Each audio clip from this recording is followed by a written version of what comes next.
নানা কারণে বিএনপির রুবিন ফারহানা আলোচিত একজন নেত্রী। তার নানা বক্তব্য বেশ ঝড় উঠেছে, বিরোধী পক্ষের মধ্যে প্রতিক্রিয়া তৈরি হয়েছে। রুবিন ফারহানার টানা যদি দেখেন গত ৮-১০ বছর ধরে যেমন পার্লামেন্টে ঝড় তুলেছেন, তেমনি গণমাধ্যমে ঝড় তুলেছেন। এই ঝড়গুলো অনেককে অনুপ্রাণিত করেছে। তার লক্ষ লক্ষ ভিউ, আমি অবাক হয়ে যেতাম তার পার্লামেন্টে যে স্পিচগুলো যখন নাকি ছোট ছোট করে বিভিন্ন চ্যানেল প্রচার করত। এবং তার সবচেয়ে বড় কথা হলো অত্যন্ত বিনয়ী, অমায়িক, সবাইকেই তিনি খুশি করার চেষ্টা করেন। এটা করতে যে আবার তিনি অনেক বিরাগভাজন হয়েছেন, অনেক প্রতিকূল অবস্থার মধ্যে পড়েছেন। তার সবচেয়ে একটা খারাপ খবর ছিল যে সীমানা পুনর্নির্ধারণ নিয়ে একটা ঘটনা এনসিপির সাথে, সেটা কিন্তু খুব চমৎকারভাবে তিনি আবার কাটিয়ে উঠেছেন। সেই হাসনাত আবদুল্লাহকে কি যেন মিষ্টি পাঠিয়ে তার নিজের এলাকায় তিনি স্বাগত জানিয়েছেন। এখন এর চেয়েও একটা বড় সুসংবাদ তার জন্য অপেক্ষা করছে।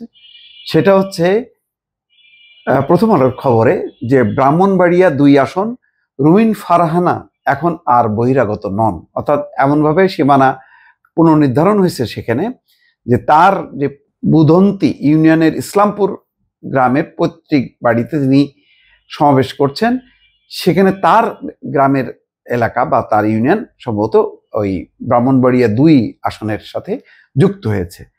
এতে রুবিন ফারহানার বলা যায় ভাগ্য খুলে গেছে। এই জন্য আগে যেভাবে তাকে খোঁচা দিত তার প্রতিদ্বন্দ্বীরা যে তিনি বহিরাগত, এখন কিন্তু আর তিনি বহিরাগত নন। খবরে বলা হচ্ছে ব্রাহ্মণবাড়িয়া ২ সরাইল আশুগঞ্জ সংসদীয় আসনের সীমানা পুনর্নির্ধারণ হওয়ায় পাল্টে গেছে অনেক হিসাব নিকাশ। সংরক্ষিত আসনের সাবেক এমপি এবং বিএনপির আন্তর্জাতিক বিষয়ক সহ সম্পাদক রুবিন ফারহানা এখন আর ওই আসনে বহিরাগত নন।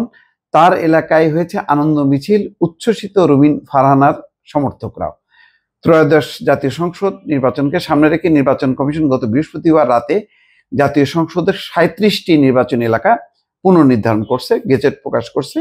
পুনর্নির্ধারিত চূড়ান্ত তালিকায় ব্রাহ্মণবাড়িয়ার বিজয়নগর উপজেলার বুধন্তি ও চান্দুরা ইউনিয়ন ২টি, ব্রাহ্মণবাড়িয়া ৩ সদর বিজয়নগর আসন থেকে কেটে ব্রাহ্মণবাড়িয়া ২ সরাইল আশুগঞ্জের সঙ্গে যুক্ত করা হয়েছে।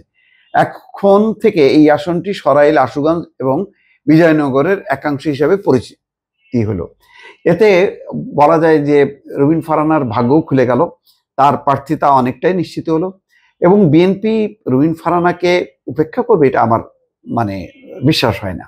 কারণ রুবিন ফারহানার হয়তো রাজপথে তিনি সোচ্চার ছিলেন না, তিনি মিছিলে ছিলেন না বা জনসভায় ছিলেন না, কিন্তু শেষ সময় কিন্তু তিনি অনেকগুলো, আমি দেখেছি যে ২৪-এর অভ্যুত্থানের সময় ছাত্রদের, তারপরে তাদের সমর্থকদের অনেকগুলো সমাবেশে কিন্তু তিনি উপস্থিত ছিলেন, একদম প্রকাশ্যেই ছিলেন, সেখানে আর রাগঢাক ছিল না। সবচেয়ে বড় কথা হলো যে বিএনপির পক্ষে হাতে গোনা ২-৪ জন যারা খুব উচ্চকিত ছিল, বিএনপির পয়েন্টগুলো একদম টু দ্য পয়েন্ট সামনে এনেছে, সেটা কিন্তু রুবিন ফারহানা। এটার কি গুরুত্ব নেই? অবশ্যই গুরুত্ব আছে। হয়তো এক ধরনের জেলাসি আছে, থাকতে পারে বিএনপির ভেতরে, অনেকে তার দেখতে পারে না, অনেকে মনে করতে পারে তিনি শো অফে ব্যস্ত, মিডিয়া নিয়ে বেশি ব্যস্ত, নিজের শোডাউন নিয়ে ব্যস্ত, কিন্তু দলের কাজ করে না, এটা হইতে পারে।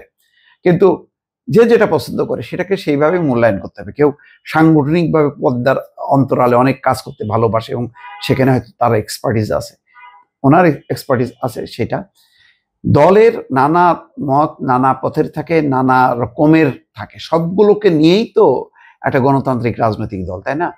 তো সেটা নিশ্চয়ই মূল্যায়ন হবে। আপাতত যাই হোক, আমার এই বক্তব্যে আবার মনে হইতে পারে যে আমি রুবিন ফারহানার প্রার্থিতা নিশ্চিত করার জন্য বলছি, কিন্তু তা না। রুবিন ফারহানা একটা পাবলিক ফিগার, তার প্রচুর সমর্থক আছে, শুভাকাঙ্ক্ষী আছে। রুবিন ফারহানার প্রতিটা শব্দ, প্রতিটা লাইনও অনেকে দেখেন, পড়েন এবং সেটা মূল্যায়ন করেন, আলোচনা করেন। সেই হিসাবে আমিও একজন গণমাধ্যম কর্মী হিসাবে তার এই বক্তব্যগুলি দেখি, তার অ্যাক্টিভিটিসগুলো দেখি, নিজেও উদ্বুদ্ধ হই। এবং এখন তার একটা সুসংবাদ, যেখানে তার এলাকার মানুষ খুশি, তিনি নিজে খুশি, সেই হিসাবে অনেকটা উচ্ছ্বাসী প্রকাশ করে এই ভিডিওটা করলাম। আপনারা মতামত দিতে পারেন স্বাধীনভাবে, আমার পক্ষে বিপক্ষে যাক, কোনো সমস্যা নেই। ভালো থাকবেন। আল্লাহ হাফেজ।